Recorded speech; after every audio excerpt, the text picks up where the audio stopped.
Students, আজকে যে টপিকটি আলোচনা করব সেটি হলো ভাস্কুলার বান্ডিল বা নালিকা বান্ডিল। ভাস্কুলার বান্ডিল বা নালিকা বান্ডিল কাকে বলে?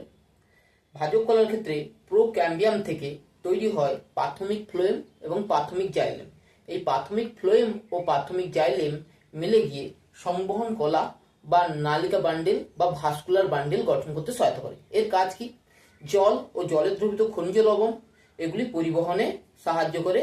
এই জাইলেম ফ্লোয়েম একত্রে আমরা নালিকা বান্ডিল বলি।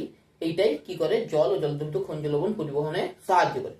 তাহলে আমরা উৎপত্তি বুঝলাম যে প্রোক্যাম্বিয়াম থেকে প্রাথমিক জাইলেম ও প্রাথমিক ফ্লোয়েম তৈরি হয়, সেইগুলি কি করে? নালিকা বান্ডিল গঠন করতে সাহায্য করে। এবার আমরা জানবো যে নালিকা বান্ডিলের উপাদান কি। নালিকা বান্ডিলের উপাদান প্রথমে বললাম প্রাথমিক জাইলেম। প্রাথমিক জাইলেমের মধ্যে আমরা দু ধরনের জাইলেম দেখতে পাই, একটি হলো প্রোটোজাইলেম এবং আরেকটি হলো কি না মেটাজাইলেম। ক্ষুদ্র গহ্বরযুক্ত জাইলেমকে আমরা বলবো কি? প্রোটোজাইলেম। কিন্তু যদি সেটি বৃহৎ গহ্বরযুক্ত, সেটি পরবর্তীকালে যে বৃহৎ গহ্বরযুক্ত যে জাইলেম তৈরি হয় তাকে আমরা বলবো কি? মেটাজাইলেম। তেমনি ফ্লোয়েমের ক্ষেত্রেও কি হয়? যেটি ক্ষুদ্র গহ্বরযুক্ত হয় সেটাকে আমরা বলবো কি? প্রোটোফ্লোয়েম, এবং যেটি বৃহৎ গহ্বরযুক্ত তাকে বলা হয় মেটাফ্লোয়েম। প্রোটোফ্লোয়েম এবং মেটাফ্লোয়েম নিয়ে কি হয় না প্রাথমিক ফ্লোয়েম গঠিত হয়। নেক্সট হলো শুধুমাত্র জাইলেম ফ্লোয়েম নিয়ে সংবহন কলাতন্ত্র মধ্যে ভাস্কুলার বান্ডিল বা নালিকা বান্ডিল গঠিত হয় না, আরও একটি উপাদান নিয়ে গঠিত হয়, সেটি হলো ক্যাম্বিয়াম। ক্যাম্বিয়াম হলো কি? ভাজক কলা, এক ধরনের ভাজক কলা। এটি দ্বিবীজপত্রী উদ্ভিদের ক্ষেত্রে লক্ষ্য করা যায়, একবীজপত্রী উদ্ভিদের ক্ষেত্রে লক্ষ্য করা যায় না। এবারে এই নালিকা বান্ডিল বা ভাস্কুলার বান্ডিল কোথায় লক্ষ্য করা যায়?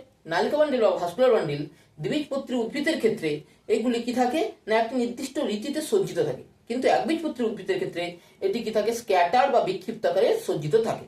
এইবারে আমরা জানবো নালিকা বান্ডিলের প্রকারভেদ। Very very important.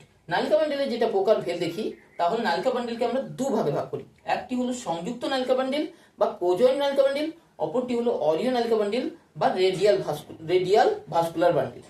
এই রেডিয়াল ভাস্কুলার বান্ডিলের ক্ষেত্রে আমরা দেখতে পাবো এটি কার ক্ষেত্রে লক্ষ্য করা যায়? এটি উদ্ভিদের ক্ষেত্রে, মূলের ক্ষেত্রে লক্ষ্য করা যায়। একবীজপত্রী হোক, দ্বিবীজপত্রী হোক, উদ্ভিদের মূলের ক্ষেত্রে লক্ষ্য করা যায়।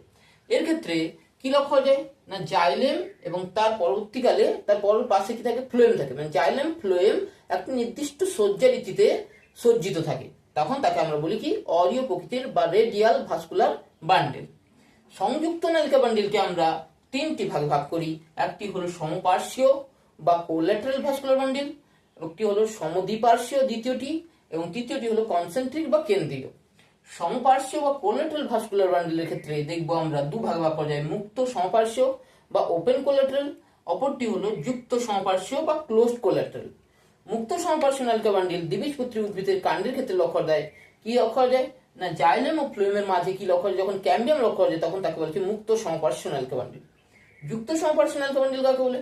যখন জাইলেম ও ফ্লোয়েমের মাঝে কোনো ক্যাম্বিয়াম লক্ষ্য করা যায় না তখন তাকে বলা হচ্ছে যুক্ত সমপার্শ্বীয় নালিকা বান্ডিল, যেটি একবীজপত্রীর ক্ষেত্রে লক্ষ্য করা যায়। একবীজপত্রীর ক্ষেত্রে ক্যাম্বিয়াম লক্ষ্য করা যায় না। সমদ্বিপার্শ্বীয় নালিকা বান্ডিল কাকে বলে?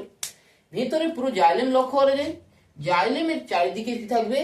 দুটি স্টেপে বা স্ট্রাইপে থাকবে তোমার ক্যাম্বিয়াম, ক্যাম্বিয়ামের শেষের দিকে থাকবে ফ্লোয়েম, তখন তাকে বলা হচ্ছে কি? সমদ্বিপার্শ্বীয় নালিকা বান্ডিল বা বাইকোলাটারাল নালিকা বান্ডিল। বাইকোলাটারাল নালিকা বান্ডিল কুমড়ো গাছের ক্ষেত্রে লক্ষ্য করা যায়। এবং শেষে যে নালিকা বান্ডিলটা আছে কেন্দ্রীয় নালিকা বান্ডিল, তাকে আমরা দুটি ভাগে ভাগ করি, একটি হলো হাইড্রোসেন্ট্রিক আর একটি হলো লেপ্টোসেন্ট্রিক। হাইড্রোসেন্ট্রিকটা কি? জাইলেম কেন্দ্রিক, অর্থাৎ জাইলেম কেন্দ্রে থাকবে, তার বাইরে থাকবে কি? ফ্লোয়েম। এটা কার ক্ষেত্রে লক্ষ্য করা যায়? ফার্ন গাছের কাণ্ড এবং পাতার ক্ষেত্রে লক্ষ্য করা যায়। এবং শেষে যেটি রয়েছে লেপ্টোসেন্ট্রিক নালিকা বান্ডিল, অর্থাৎ ফ্লোয়েম ভিতর দিকে থাকবে, বাইরে থাকবে জাইলেম, তখন তাকে বলা হচ্ছে কি? লেপ্টোসেন্ট্রিক নালিকা বান্ডিল। এটি ড্রাসিনা গাছের কাণ্ডের নালিকা বান্ডিল, লেপ্টোসেন্ট্রিক নালিকা বান্ডিলের উদাহরণ। ধন্যবাদ সবাইকে।